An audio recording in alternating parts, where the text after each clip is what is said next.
Hey, before I start, if you like stories where someone finally gets the respect they deserve after years of being hurt, please like this and drop a comment. I won't ask you to subscribe, but your support means a lot for more stories like this. My name is Jessica, and this is my story about 32 years of being called a failure by my own family. For all those years, no one believed in me. But what happened next changed everything. And it all started when my sister's nurse bowed to me and said, "Hello, Chief of Surgery. I promise you, this story is full of ups and downs, and it will teach you why being kind matters." Growing up in Crestwood Estates, I was the youngest of 3 kids. My older sister, Claire, always seemed to shine in everything she did. She was smart, pretty, and popular. My parents loved her and often compared me to her, usually in a way that made me feel small. "Why can't you be more like Claire?" they'd say. That hurt more than I could explain. For years, I tried everything to prove I wasn't a failure. I struggled in school, took odd jobs, and worked hard. But no matter what I did, my family's words cut deep. At 18, I left home to study nursing. I wanted to help people, maybe find my own path away from the shadows of my sister's success. After nursing school, I worked in small hospitals in less popular areas. Life was simple but tough. I was proud of what I did, even if no one else seemed to notice. Meanwhile, Claire moved up fast. She became a doctor at one of the biggest hospitals in the city. Our parents never missed a chance to brag about her achievements in front of me. One day, years later, I got a call. Claire was in the hospital, very sick. I didn't know what was wrong, but I felt a strange mix of fear and hope. I went to see her. The nurse at the hospital greeted me strangely, with respect I never expected. She called me Chief of Surgery and bowed. I was confused. How could this be?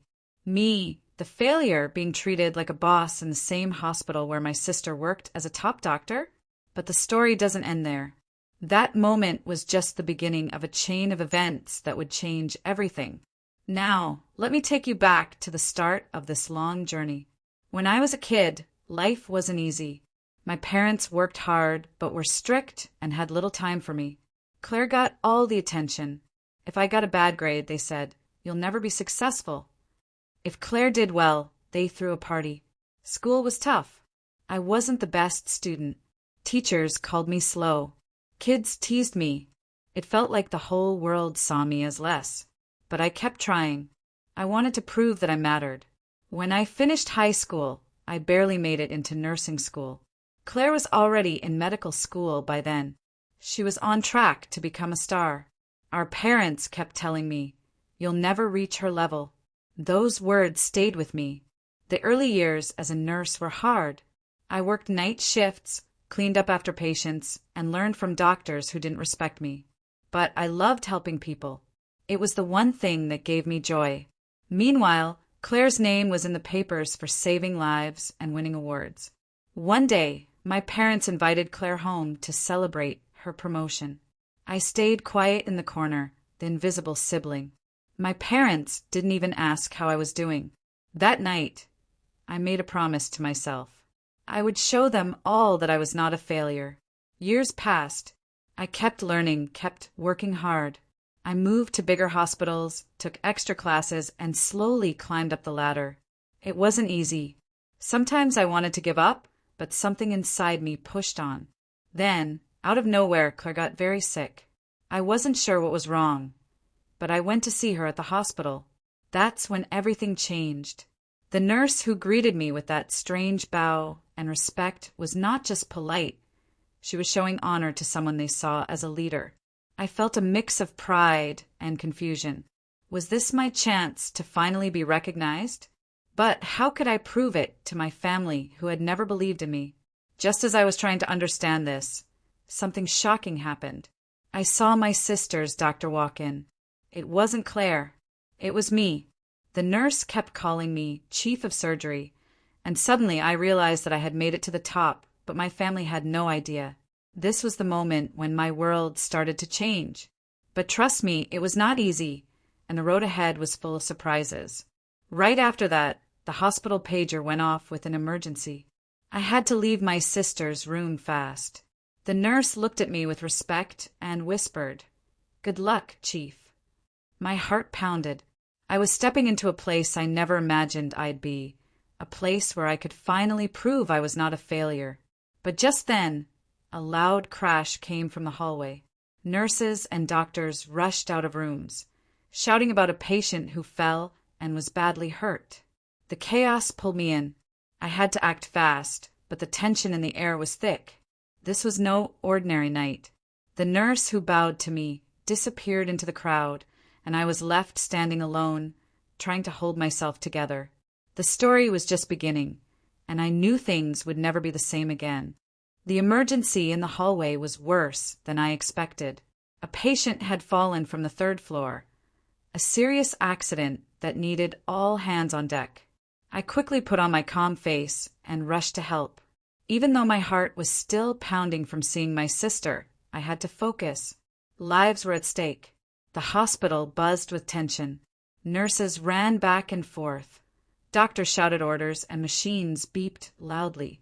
I stepped forward and took charge.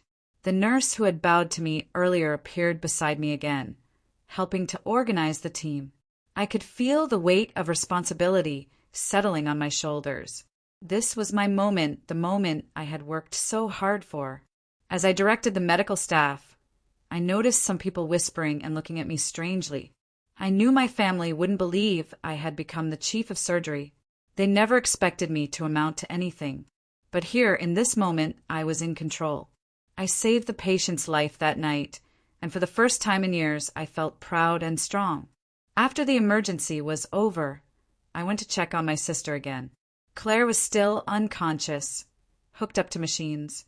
The nurse came with me and quietly said, "She's lucky to have you here." I felt a mix of sadness and hope. I had never been close to Claire, but now I was the one who could help her. The next few days were hard. Claire's condition was serious, and I spent long hours at the hospital. My family visited, but they looked shocked and uneasy when they saw me in the white coat, moving confidently through the halls. I caught my mother staring at me, her mouth open, unable to say anything. One evening, I overheard my father talking to a family friend on the phone. He said, "Jessica, the nurse? I didn't know she was the chief of surgery. We always thought she'd fail. Maybe we judged her too soon." Hearing those words made my chest tighten. 25 years of being called a failure, and now, finally, they were noticing. But it felt strange. After all the pain, would their respect be enough? Days passed, and Claire started to wake up. The moment she opened her eyes, I was there. I told her gently, "I'm here, Claire. I'll take care of you." For the first time, she looked at me differently, with a quiet understanding. But old wounds don't heal quickly. The silence between us was heavy. Then, something unexpected happened. The nurse who had bowed to me before, named Rachel, invited me to her office for a private talk. She said, "Jessica, you've earned your place here, but your sister's illness is complicated. If you want to help her, you need to be ready for what's coming." Her words scared me. What was coming? I didn't want to lose Claire, even if our past was filled with pain. But I was ready to fight. Just as I was leaving Rachel's office, I heard a loud bang down the hall. People started running toward the emergency room. I followed quickly and saw chaos. A fire had broken out in one of the wings of the hospital. Smoke was filling the corridors and patients were being rushed out. I grabbed a nearby fire extinguisher and helped clear the way. The nurse Rachel was yelling orders, keeping people calm. But I saw something worse. Claire's room was near the fire. The alarms were blaring, and the danger was growing fast. In that moment, I made a decision. I would risk everything to save my sister. I ran toward her room, ignoring the smoke and danger. When I reached her door, it was locked. I pounded on it, shouting her name. The fire was getting closer. The hospital staff were trying to evacuate patients, but some were trapped. Just as I was about to break down the door, the nurse Rachel appeared beside me again. She pulled out a key and unlocked it. "We don't have much time," she said urgently. Inside the room, Claire was weak and scared. I picked her up gently and carried her out. The smoke was thick and the heat was unbearable. But I kept moving, step by step, until we reached safety. Outside, the fire trucks arrived and firefighters took over. I looked at my sister, her face pale but alive. The nurse Rachel nodded at me with respect, as if to say, "You did the right thing." But just when I thought the worst was over, I heard a voice calling my name. It was my mother, shouting from across the street. "Jessica!" "Wait," she yelled. The look in her eyes was different, a mix of fear and something else I couldn't place. Before I could respond, a police officer ran toward me. "There's been a report," he said grimly. "Your sister's illness might not be natural. We need to ask you some questions." My heart dropped. The story was far from over. Something bigger was happening, and I was right in the middle of it. The police officer's words hit me like a thunderbolt. My sister's illness might not be natural? What could that mean? I looked at Claire, still weak but alive, and my mind raced. I knew this was only the beginning of a nightmare none of us were ready for. The officer led me to a quiet room in the hospital. He explained that there were suspicious signs around Claire's condition. Unusual test results, strange delays in her treatment, and some missing medical records. Someone might have tried to harm her on purpose. It was hard to believe, but I had to face the possibility. My family was shocked when I told them. My parents looked worried, but also confused. They never thought anyone would want to hurt Claire. But why? And who? I thought back to all those years of feeling ignored and belittled by them. Could this be connected somehow? I didn't want to jump to conclusions, but a part of me suspected something darker beneath the surface. While the police started their investigation, I kept working as chief of surgery. The hospital was tense. Doctors whispered behind closed doors, nurses looked anxious, and patients sensed the worry. I felt pressure like never before. Not only did I have to save lives, but now I had to protect my sister. One day, while reviewing Claire's charts, I noticed something strange. A nurse I hadn't met before had been assigned to her case in the days before she fell ill. Her name was Linda, and her notes were incomplete and confusing. I decided to talk to Rachel, the nurse who had shown me respect since the beginning. Rachel hesitated, but finally admitted, "Linda is new here. She's had some trouble fitting in. I don't know much, but I'm worried about how she's been acting around Claire." Her voice was low and serious. That night, I stayed late at the hospital. I needed to find out the truth. I searched through the records and looked for any sign of tampering. It took hours, but eventually I found a small file hidden deep in the system, a file marked confidential. Inside, I saw notes about medication changes, unexplained delays in treatment, and orders signed by someone who wasn't supposed to be involved. My heart sank. Someone had been messing with Claire's care, and it wasn't an accident. The next morning, I called Linda to my office. She arrived nervous, trying to smile. I looked her in the eye and asked, "Why did you change Claire's medication without telling anyone?" Linda stammered, I didn't mean to cause harm. I was just trying to help. I thought the original treatment wasn't working." Her explanation didn't make sense.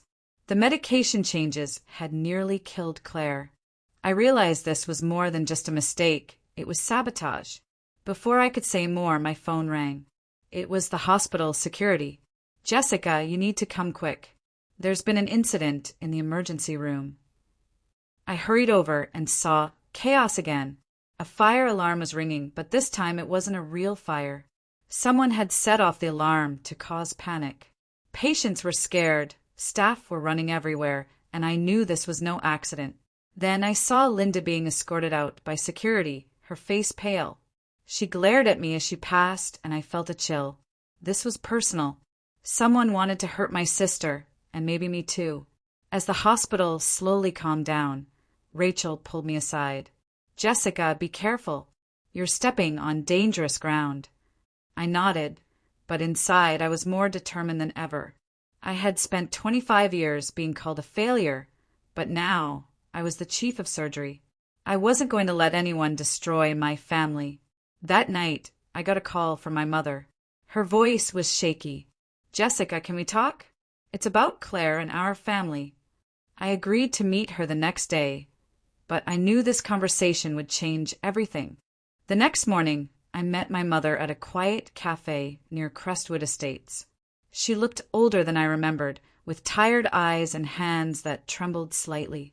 For a moment, I wasn't sure if she would say what I needed to hear, or if it would be another round of blame. She took a deep breath and began.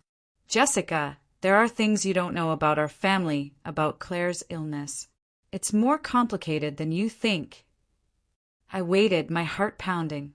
After all these years, was she finally going to tell the truth? "My husband and I made mistakes," she continued, her voice soft. "When Claire was younger, she had a rare condition. We kept it a secret because we didn't want anyone to treat her differently. But it meant she needed special care, care that was hard to find." I nodded slowly, trying to understand. "Why didn't you tell me?" "We thought you were too young," she said, "and we wanted to protect you both. But when Claire got sick recently, we didn't know how to handle it. We trusted the hospital, but something went wrong." Her words were honest, but I felt a shadow of doubt. "What do you mean, something went wrong?" My mother looked away for a moment before whispering. "There were people at the hospital, people who didn't want Claire to get better. They made her treatment harder. We think someone tried to hurt her." I remembered Linda's strange behavior and the false fire alarm. "Do you know who?" She shook her head. "No, but we're scared. This isn't just about Claire. It's about the hospital, and maybe even about our family's past." The conversation left me with more questions than answers. I felt torn between my family and my duty as a doctor. I wanted to protect Claire, but I also needed to find the truth. That afternoon, back at the hospital, I found Rachel waiting for me. "Jessica, there's something you should see," she said, leading me to a locked room filled with old hospital files. Inside were documents that showed a hidden history, patients who disappeared, suspicious accidents, and warnings ignored. It was clear the hospital had secrets, and some people were willing to do anything to keep them hidden. Suddenly, my phone buzzed. It was a message from an unknown number. "Stop looking into Claire's case, or you'll regret it." My blood ran cold. Someone was watching me, but I refused to back down. That evening, I went to Claire's room. She was awake now, weak but alert. She looked at me and whispered, "Jessica, I'm sorry for everything. I was jealous of you, and maybe I made things harder for both of us." Tears welled up in my eyes. After all these years of pain and silence, we were finally talking honestly. "I forgive you," I said softly. "We're family and we'll get through this together." Just then, the nurse Rachel walked in and bowed slightly. "Hello, Chief of Surgery," she said with a respectful smile. In that moment, I realized I had earned more than just a title. I had earned respect, trust, and a chance to heal the wounds that had haunted me for 25 years. But as I looked around the hospital, I knew the battle was far from over. The threats, the secrets, and the danger were still there, waiting for the next move. Suddenly, the hospital lights flickered and went out. Darkness swallowed the room, and the emergency alarms began to wail again. The next crisis had arrived. The alarms blared loudly through the dark hospital halls. The sudden blackout plunged everything into chaos. Patients panicked, nurses scrambled with flashlights, and doctors tried to stay calm as emergency lights flickered on. I gripped Claire's hand tightly, not letting go despite the confusion. "Stay close," I whispered. Claire's eyes were wide with fear. I could feel her trembling. Suddenly, a voice came over the hospital's PA system. It was distorted and cold. "This hospital is under lockdown. Do not attempt to leave or interfere." I looked at Rachel, whose face was pale but determined. "Someone's trying to trap us inside," she said. "We need to find the emergency generator room and restore power." Without hesitation, I led the way through the maze of hallways. The hospital felt like a trap. Every corner seemed darker, every shadow a threat. But I pushed forward, for Claire, for my patients, and for myself. As we moved, Rachel whispered, "Jessica, there's more you need to know. The hospital's past isn't just about secrets. It's about people who wanted power and control." I nodded, my mind racing. The sabotage, the threats, the strange fire alarms, all signs of something bigger. We reached the generator room, but the door was locked tight. I tried the emergency override, but it didn't work. Then Rachel found a hidden panel and quickly picked the lock. The heavy door creaked open and we rushed inside. The generator was off. Wires were cut and parts were missing. Someone had planned this blackout carefully. I grabbed a toolkit from the shelf and started fixing the damage as Rachel kept watch. Minutes felt like hours. Outside, we could hear footsteps and voices. Someone was coming. Suddenly, the door burst open. A man I recognized from the hospital administration walked in, his face twisted in anger. "You shouldn't be here," he growled. "This place belongs to people like me." I stood my ground. "You're risking lives. Why are you doing this?" He sneered, "Because power isn't given, it's taken. And people like you? You think you can change things? You're just a failure trying to play doctor." His words stung, but I refused to back down. "I'm the chief of surgery, and I'm saving lives, including my sister's." The man lunged at me, but Rachel stepped between us, pulling out her phone to call security. He hesitated and then fled into the shadows. I finished repairing the generator, and the lights flickered back on. The hospital slowly returned to normal, but the danger was far from over. Later that night, as I checked on Claire, she held my hand tightly. "Jessica, I'm scared," she admitted. "I never thought you'd be the one to save me." I smiled gently. "We're stronger than our past. Together, we'll face whatever comes." But deep inside, I knew the battle had only begun. The people who wanted to control the hospital wouldn't give up easily. And if they were willing to cut power and threaten lives, what else would they do? I vowed then to fight, not just for Claire, but for every patient who depended on us. For 25 years, I was called a failure. Now I was the chief of surgery, and I would prove them all wrong. The days after the blackout were tense. Security at the hospital was tighter, but I could feel eyes watching me everywhere I went. I wasn't just fighting for Claire anymore. I was fighting for the truth, for justice, and for my place in a family that had long doubted me. One afternoon, as I was reviewing patient charts, Rachel came to me with a small envelope. "Jessica," this was slipped under my door. No name. Inside were photos, evidence showing meetings between the hospital administrator and some shady people outside the hospital. They were planning something bigger than sabotage. I felt a cold rush of fear, but also a burning determination. This was proof that the corruption ran deep. I needed to bring this to light. That night, Claire's nurse Linda appeared at my door looking nervous. "Jessica, I want to help." I didn't know who else to trust. She confessed she had been pressured into changing Claire's medication, but she hated what was happening. With Linda's help, we gathered more evidence. It showed a secret plot to take over the hospital and kick out anyone who didn't support the corrupt group. They wanted power, and they were willing to destroy lives to get it. But the biggest shock came when my mother called me again. "Jessica, there's something else. You need to come home." When I arrived at the family house in Crestfield Estates, the air was heavy. My parents sat quietly, and my sister Claire was there too, looking fragile but determined. My mother took a deep breath. "We've kept a terrible secret. The people trying to harm Claire, they're connected to our past.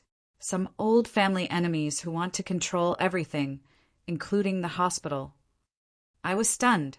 All my life, I thought my family struggles were personal failures. But now I saw there were enemies I never knew about working behind the scenes. That night, as I lay awake, I thought about everything I had been through. The years of being called a failure, the fights for respect, the danger, and the secrets. I wasn't just a daughter or a sister. I was a survivor. and I was ready to fight for my family, for Claire, and for the hospital. The next morning, I returned to the hospital with a new sense of purpose. Rachel greeted me with a smile. Ready to finish this? Together, we confronted the corrupt group. The evidence was too strong, and they had no choice but to back down. The police took over the investigation, and slowly the hospital began to heal. And then one quiet morning, as I walked down the hallway to Claire's room, the nurse Rachel bowed slightly and said with a proud smile, "Hello, Chief of Surgery." For 25 years, I had been called a failure. But now, standing tall and respected, I knew I had earned every bit of that title and more. This story is about revenge, yes, but also about kindness, courage, and never giving up on yourself, no matter how hard life gets. Thank you for reading. If you liked this story, please drop a like and comment below. Your support means a lot, and I have more stories like this to share.